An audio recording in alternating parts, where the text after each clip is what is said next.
prej dukurive negative që gjendet në mesin e muslimanëve dhe kërkon përmirësim dhe nxitim drejt përmirësimit shoqërisë islame,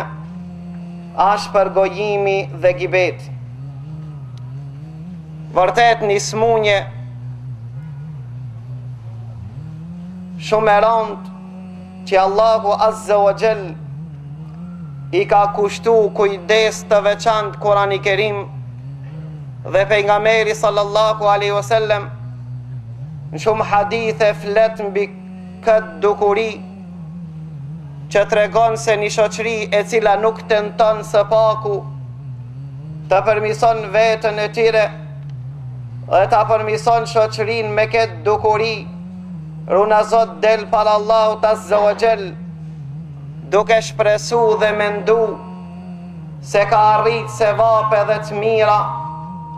apo ndoshta ka arrit një shkallë të lartë në xhennetin e Allahut Azza wa Jall, a faktikisht gjithë ata sevape dhe gjithë ata të mira ja ka dhuru të qerve të cilët kanë jetu për rreth tyre. Për këtë arsye Allahu Azza wa Jall, pasi që i don robët e vet dhe ato kanë tentu të përgjigjen Allahut Azza wa Jall në ibadete, Allahu subhanahu wa taala është i kujdesshëm gjithashtu që sevapët dhe të mirat e arritura mos t'i zhduki dhe të asgjësojnë me gjuhët e tyre. Për këtë arsye Allahu Azza wa Jall thot në Kurani Kerim: "Wala yaltab ba'dukum ba'da", dhe mos përgojoni njëri tjetrin. "A yuhibbu ahadukum an ya'kula lahma akhihi mayta", cili prej jush dëshiron që ta ngron mishin e vllaut të vdekur të tij. Thot Allahu Azza wa Jall: "Fakarihtumu", është e vërtet se askush s'ka dëshirë që ta ngron mishin e vdekur të vllavit vet. Kanë thonë komentatorët e Kurani Kerimit se me përgëju vllavin tan, me bë gibet vllavin tan, si me ngron mishin vllavit tan të vdekur. Ndërsa disa dietar islam thonë, Allahu Azza wa Jall në këtë shembull ata që i përgojojnë dhe ata që nuk kanë ndërmend që të heqin dorë prej përgojimit, runa Zot Allahu Azza wa Jall me këtë ajet indirekt i ka konsideru ata, apo i ka emërtu dhe i ka përngja si kur një krijese më të shumtum në rrezullin toksor. Për shkak thot se nëse shiqojmë kafshët që Allahu Azza wa Jall i ka kriju, ka të buta dhe të egërta. E normal se kafshët e egërta janë më të egërt dhe ata janë më pak moral. Megjithatë nuk pranoj, sikur që është loani që ta ngron mishin e loanit të ngordhur. Këta nuk e ban as ujku, kanë thonë edhe dhelpra nuk e kafshon dhe nuk e han mishin e ngordhur të dhelprës. E vetma krijesë që Allahu Azza wa Jall e ka kriju me urtësi dhe hikmet. Gjithashtu ajete Kurani Kerim ka pru në shenjë mos respektimi dhe nënvlerësimi është qeni. Për këtë arsye kanë thonë dietar se i vetmi qeni që pranon që ta han mishin e ngordhur të qeni. Për këtë arsye Allahu Azza wa Jall ka qenë i kujdesshëm që shoqëria islam të ketë edukat të lartë, po faktikisht rahmeti dhe mëshira Allah nuk zbret në mesin e një umet, përderisa ata nuk janë të edukum me edukat islame, nuk janë të edukum me edukat Kurani Kerimit dhe nuk kanë moral dhe edukat islam. Shumë ajete në Kur'anin e Kerim dhe hadithet pejgamberit Allah flasin mbi shoqërinë, flasin mbi edukatën negative që Allahu Azza wa Jall natën dhe ditën ban thirrje ata që i kanë zemrat të gjalla,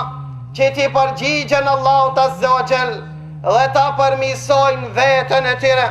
në mënyrë që Allahu Azza wa Jall të zbret rahmet dhe të zbret mirësi e të zbret bujarin mesin e ati umet.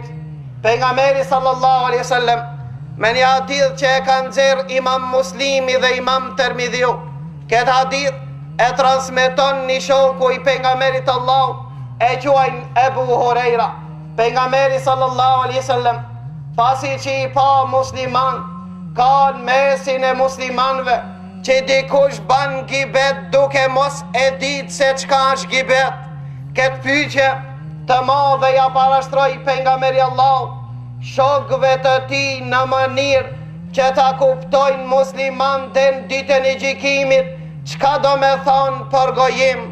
apo çka do me thonë gibet. Tha pejgamberi sallallahu alaihi wasallam, e të drune me l'ghibe, a e dini çka do me thonë gibet apo përgojim? Shokët e pejgamberit Allah i thanë Allah dhe i dërguari Allahut e din më mirë. Kur qemi në këtë hadith për dobi, ndërsa pas vdekjes pejgamberit Allah nuk lejohet me thonë që Allah dhe i dërguari Allahut e din, po lejohet me thonë vetëm Allahu Azza wa Jall e din. A kur ka qenë gjallë pejgamberi Allah, është leju me thonë e din Allah dhe e din i dërguari Allah, për shkak se wahyi dhe shpallja nuk ka ndërprer dhe Gjibrili a.s. ka ardhen me njëherë e ka përmisu pejgamberin Allah në rast se ka gabu apo në rast se nuk e ka dit e ka njoftu pejgamberin Allah. Pra shokët e pejgamberit Allah pasi që pejgamberin Allah e kishin prezent gjallë mesin e tyre, thanë Allah dhe i dërguari Allahut e din më mirë. Pejgamberi sallallahu alaihi wasallam tha përgojim apo gibet do me thonë me ja përmen vllavit tan një cilësi apo një veti që ai nuk ka dëshirë të përmendet në atë vend ku e përmend. Than ja Rasulullah, po vllavi jem që e përgojoj apo që e baj gibet, nëse vërtet është ashtu, do me thonë ai këtë fjallë vet e ka thonë, ai vet ka thonë kështu, ai është i tillë, une as gjithë fjallës jam duke ashtu. Pejgamberi sallallahu alaihi wasallam ju përgjigj shokëve të tij dhe tha, me a përmend cilësin e keq, apo veprën e keq, apo fjallën e keq, që vërtet ai e posedon apo e ka thonë, me një mexhlis që sash ai prezent dhe s'ka dëshirë të përmendet ai në atë mexhlis, kjo gibet. Tha ndërsa nëse ja shton, do me thonë, nëse shpif për ta që i ka thonë pa thonë, kjo zullum dhe pa drejtësi. Pa këtë arsye pejgamberi Allah me këtë hadith e definoj dhe në boni të qartë se me përmen vllavin tanë ku sa prezent, me ja përmen ati një të keq, apo me përqesh ata me sjellje, apo me si, apo me gjun, krejt këto janë gibet dhe bidat, dhe ulemat kanë ra dakord shumica dietarëve se përgojimi apo gibeti është prej gjunave të mëdha, në përjashtim të Imam Kurtubiut, i cili e shef se gibeti është prej gjunave të vogla. Megjithatë, shumica e dietarëve dhe argumentet qëndrojnë me shumicën e dietarëve se gibeti apo përgojimi është gjuna prej gjunave të mëdha.